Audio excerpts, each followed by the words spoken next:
Hey guys, as I've said a number of times recently, I'm not really looking to collect any more stuff. However, when something shows up on eBay, local pickup only, that's not far from home and it's only $10 and you're the only bidder, well, this is what happens. And, well, very coincidentally, this is another Admiral that uses that same 19A1 chassis. However, this is the less common wooden cabinet version. Now, I do have another one that I picked up years ago, maybe 10 years ago now, that I have never really done much with. I was glad to get it, and he included an extra spare 7JP4, which, if it's good, was quite a score as well. It's definitely used. It's quite dirty. Well, I suppose it's possible it's been sitting. It's just dirty from sitting around, but I'm pretty sure it's used. Did come with a box, though. The getter looks good. That's all I know about it.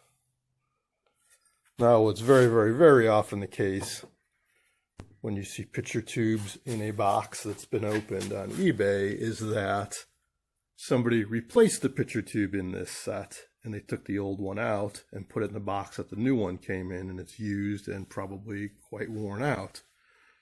Which would still be good because that may mean that this one has a lot of life left. But this one, don't be fooled when people say new old stock or still in the box or whatever.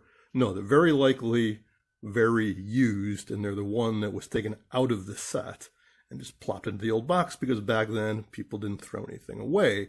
Also back then there was still a possibility of it getting rebuilt, although I have heard that these electrostatic CRTs were never really rebuilt, although there's some evidence that somebody has one that was. Reason being is far more complex gun structure because there are deflection plates in there, and it's a different type of glass.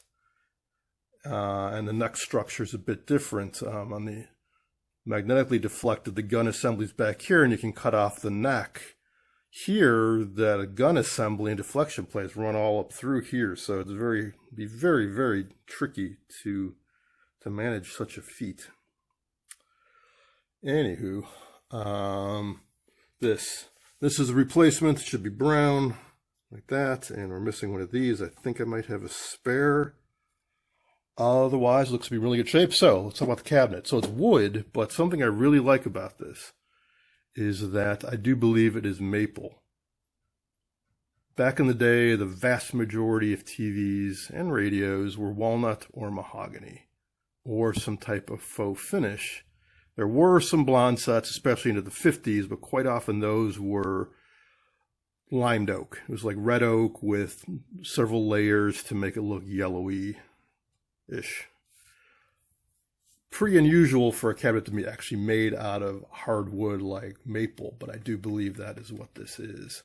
So that is a cool thing. Grill cloth, not in fantastic shape, but I think it could be cleaned up and salvaged, especially if they can get that stain out.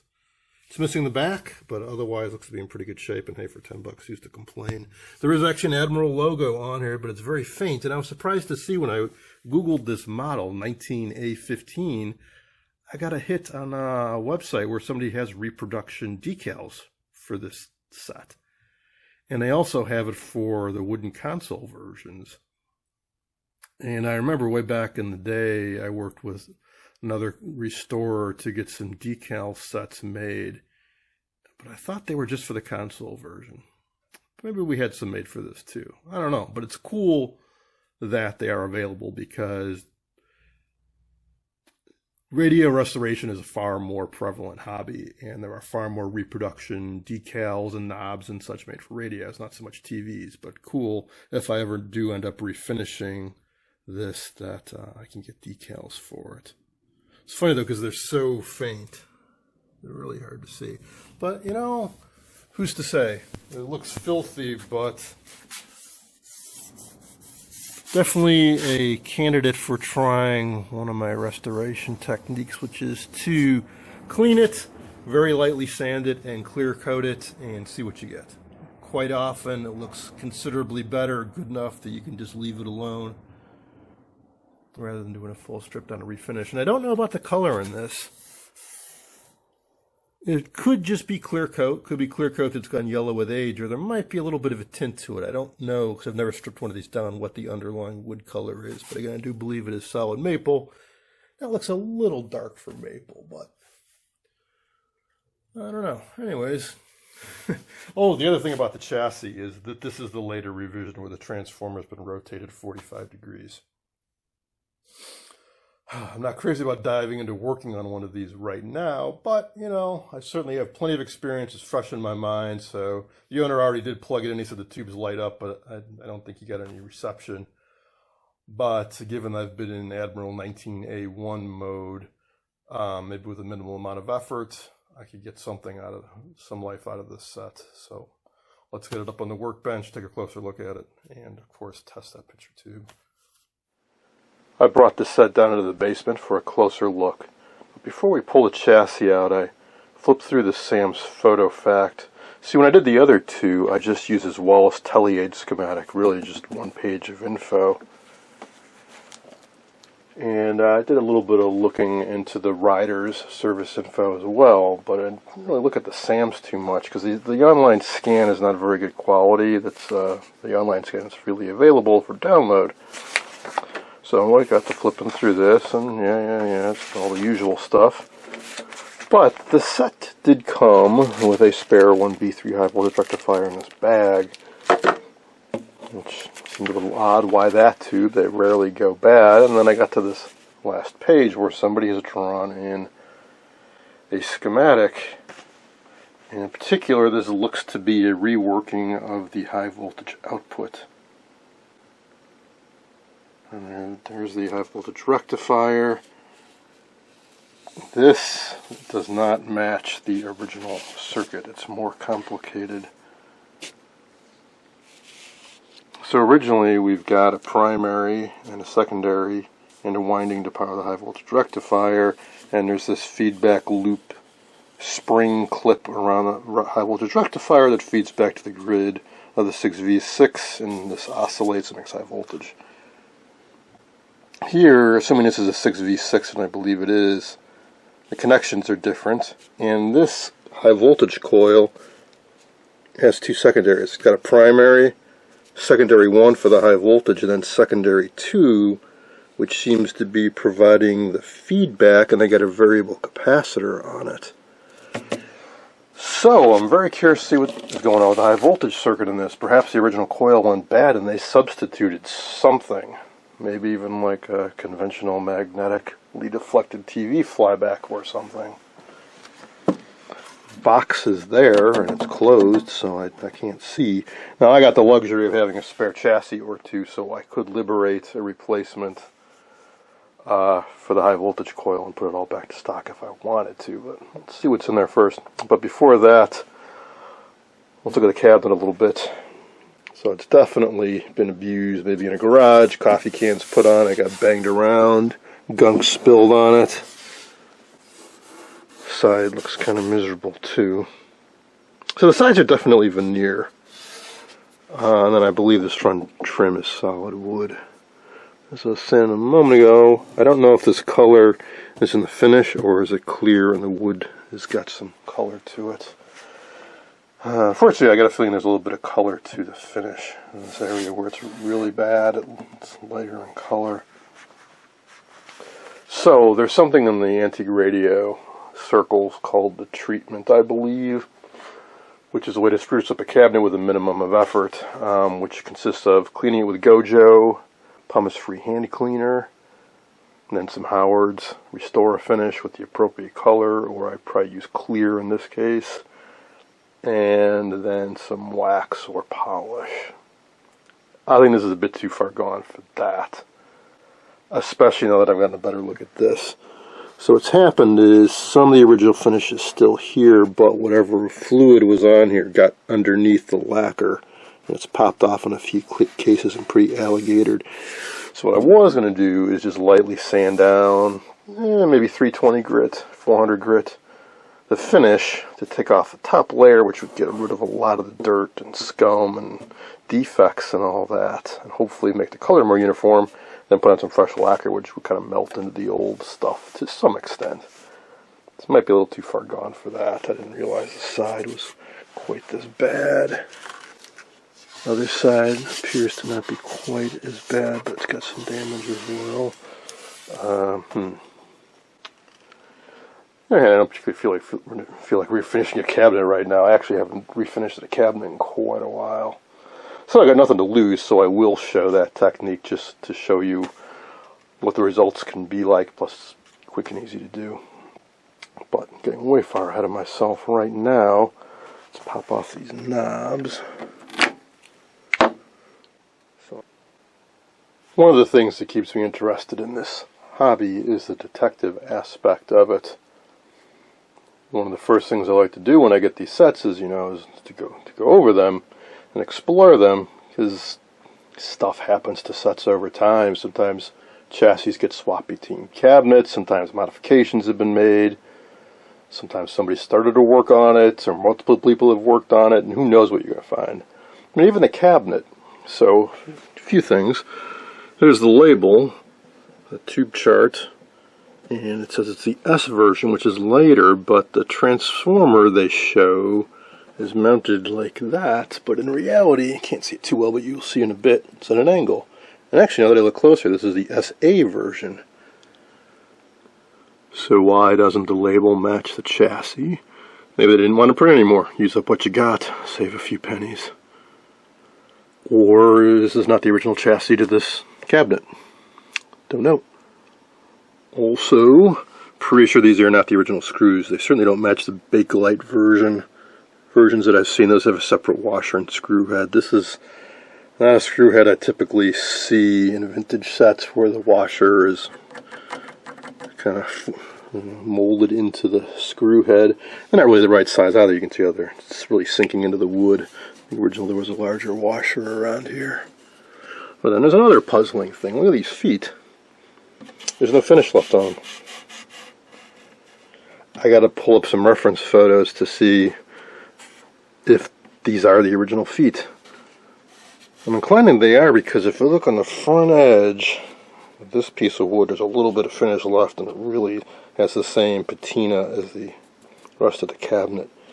So did somebody start refinishing this and like sand the finish off these feet and then leave it at that and never get back to it? No clue. Well, anyways, I will proceed in getting these screws out so we can pull the chassis. I'm going to leave you in suspense for a bit while we check out the interior of the cabinet. Continuing with the detective work, so first thing I noticed here is sawdust. Where did that come from?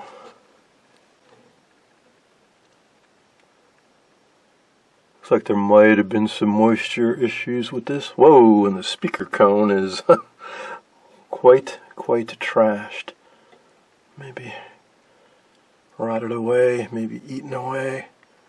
I hope these aren't animal droppings or bug residue. I mean, it looks like sawdust, but it doesn't mean it is.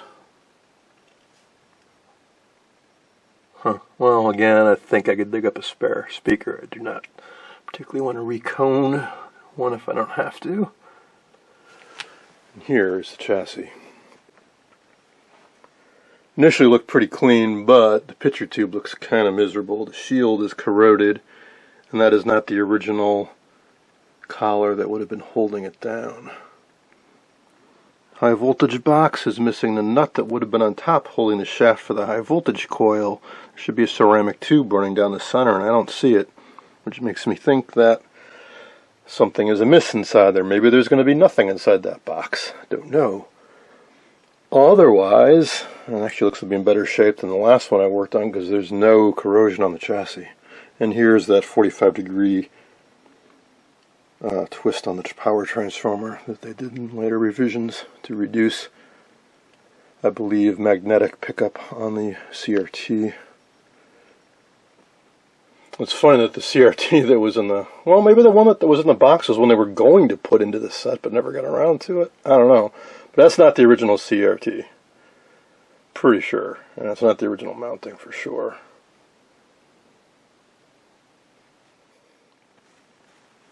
Time for some tripod action as I move this around. Never seen a CRT shield that corroded without the rest of the chassis looking like a disaster. Why is it so filthy? Picture tube, that is. It looks like it was, well, in a barn or something, but the rest of the chassis doesn't look too bad. Here.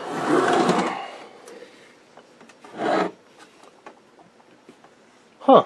Well, what do you know? This indeed has been worked on. And one nice thing to see is we got some new high voltage caps in here. Well, I mean, they're old-ish. They're Sprague, which means they're old by default because they aren't around and they haven't been in a while. Or if they do exist in some guys, probably owned by Vichy. They certainly don't make this type of cap anymore. I'll twist them around too much, but I don't see a date code. 43OP. And these are 10,000 volt caps. 6,000 would have been sufficient. So that's nice. You have 5 caps. It would have been about $30 to buy new ones. This is a replace control. Sorry. This guy down here. That would be your power volume. At least I'm pretty sure it's replacement. It looks a bit newer, and I think it was larger originally. I could be wrong about that, though. I don't know everything. I see this now and then too, where one of the sections in the tuner is a different color, which makes me think that maybe the original got worn out or damaged in some way and it got replaced. This looks like the original horrible grungy cap down. Or no. You know, I don't know if that's the original or not. It looks like it's got an Admiral part number on it, so. Sorry, back out a little. That guy's probably the original. Electrolytic. Looks like it's been replaced. The can down here. This is the third one I've worked on in a short period of time, so I see the telltale signs that the twist lugs have all been unsoldered and removed and replaced, which is also a good sign that that part of it's good. The rest seems to be mostly untouched, maybe 1 or 2 replacement caps like this guy. It's a blue one. And then here is where that high voltage circuit is. It's a 6V6 on the other side of that, and that's a rather nice one. Check this out.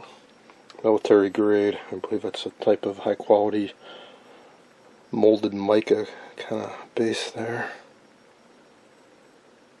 6V6 GTY. I'm not sure what the Y means. And MQ on top. Does that mean military quality? Just stab in the dark. So, you know, somebody put some effort into this. Spent a few bucks. Must have the parts lying around. Put some effort into it. Again, the owner said he did plug it in, although it doesn't have a power cord.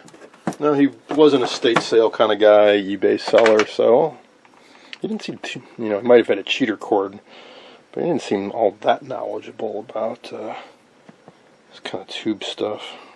So, anyway, let's see what's inside the box. Not the original screw. It would have been hex head sheet metal screws originally. Looks like that's the only screw left.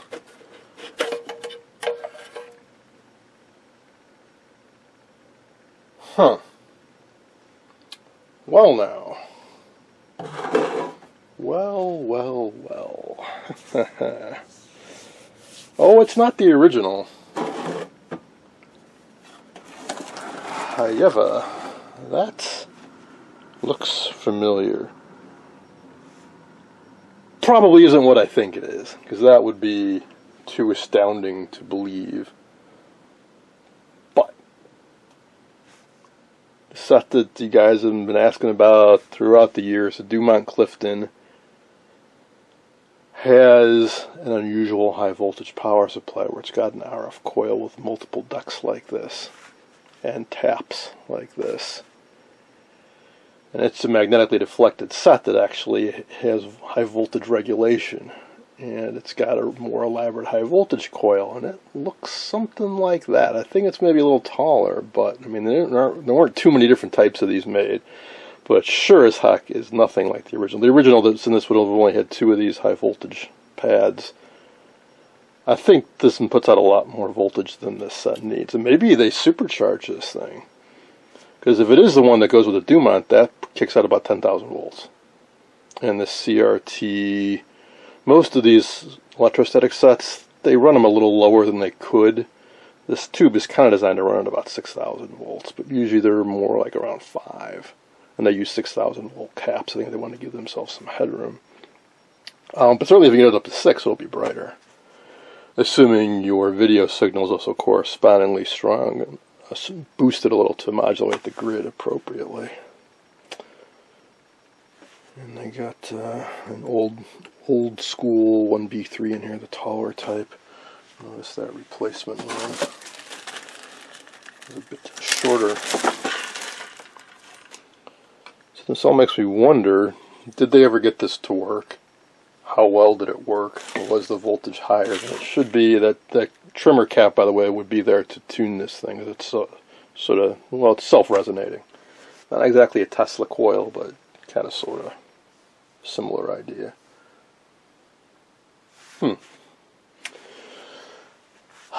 So what do I do? What do I do with this set now? So yes, I'm very familiar with the rest of the circuitry. I know exactly how the power supply is laid out. I can use my new Pyramid CRA1 to check out the electrolytics, but what do I do about the high voltage circuit? I know the general idea with guys in this hobby is people that would have done this back in the day generally knew a lot more than people doing this now do. And somebody clearly spent some time and effort on this, so it may work quite well, may even work better than the original. Although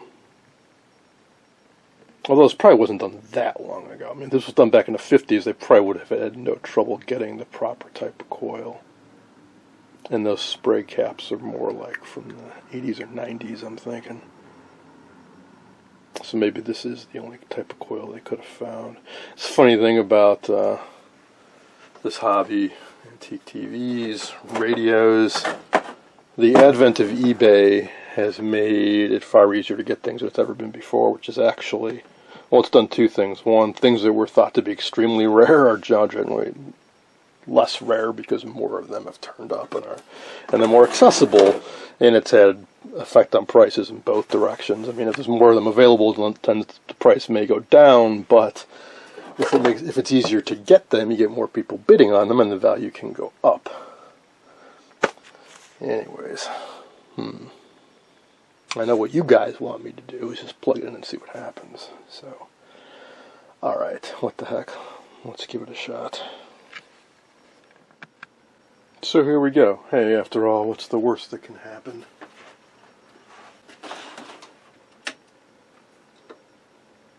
I got my PR57 dialed into about 117. I'm going to monitor the output current, or the current draw. Alright. It's drawing less than an amp. Tubes are lighting up.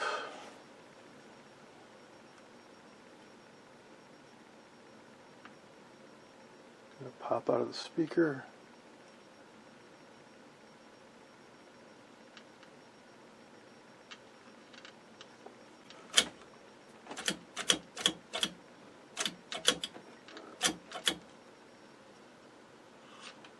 Turn up the contrast.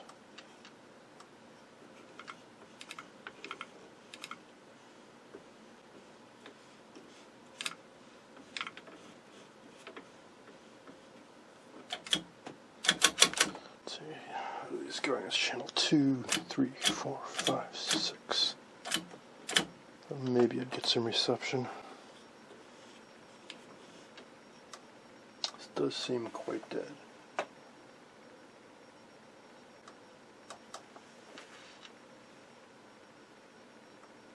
Don't see the filament glowing at all in the high voltage rectifier. I can see up into it quite readily. 6v6 is glowing.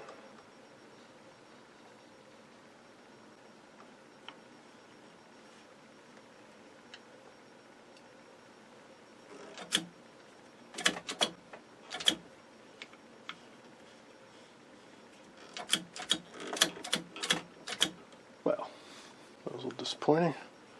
So for the heck of it, I'll do a high voltage probe, see if we got anything going on.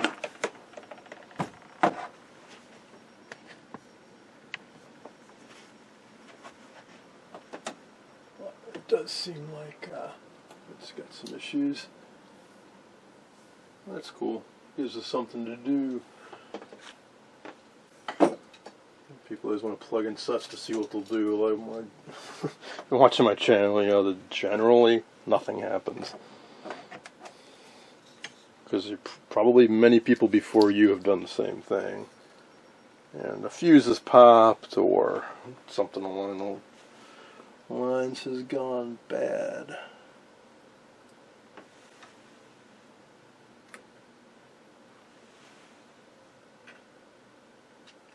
Well, there is actually some high voltage. About 2 kilovolts. Let's see, so let's brightness up all the way. Kill the lights a little. No. I can't even see if the CRT filament's glowing.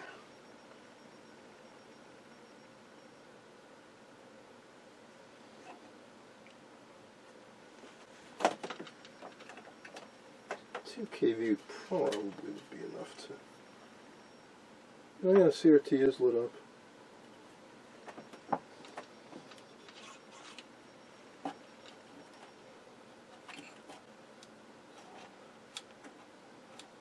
Well,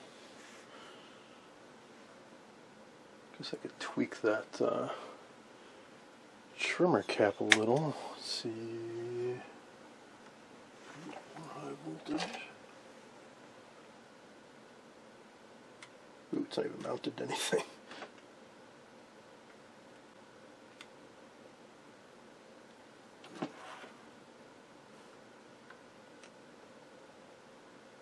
Well, just about killed it.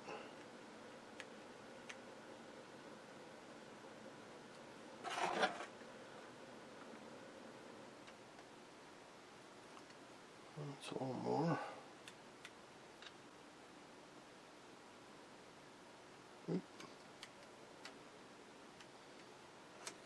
Seems like there might be a resonant point. Oh,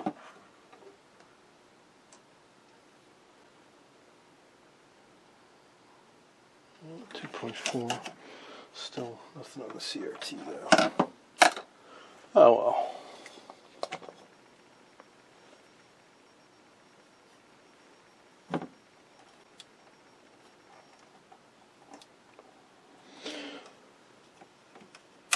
Well, sorry that wasn't more exciting, but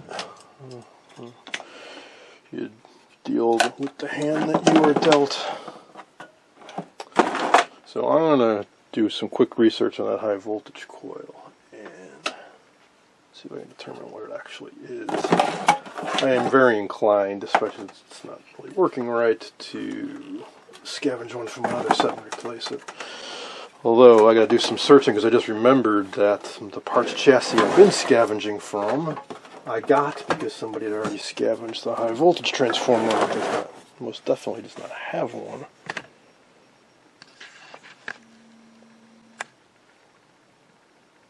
I do have some Motorola chassis, I think, and I think they are the same.